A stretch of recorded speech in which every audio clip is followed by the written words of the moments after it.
Dinas Pemadam Kebakaran dan Penyelamatan Kota Palembang menetapkan wilayah perbatasan sebagai fokus utama pengawasan dan penanganan kebakaran hutan dan lahan selama musim kemarau 2026.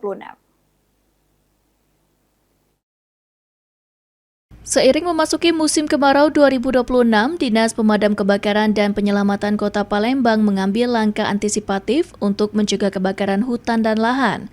Kepala Dinas Pemadam Kebakaran dan Penyelamatan Kota Palembang, Kemas Haikal menegaskan, cuaca yang lebih kering dan meningkatnya potensi panas ekstrim membuat daerah perbatasan rawan terjadi karhutla.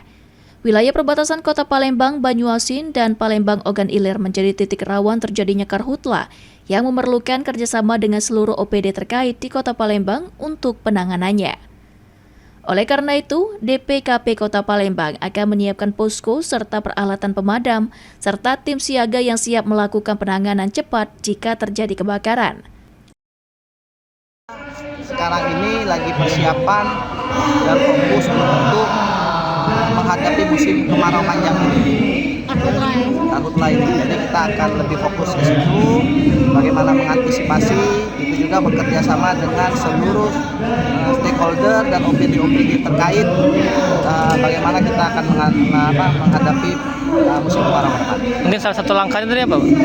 Salah satu langkahnya mungkin apa? Langkah antisipasinya untuk kebakaran itu? Tetap edukasi. Jadi hampir sebagian besar itu penyebab.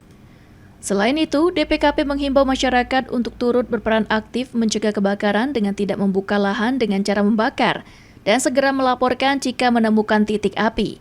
Langkah-langkah ini diharapkan dapat menekan resiko karhutla, melindungi lingkungan Kota Palembang selama musim kemarau. Ilham Wahyudi, PAL TV.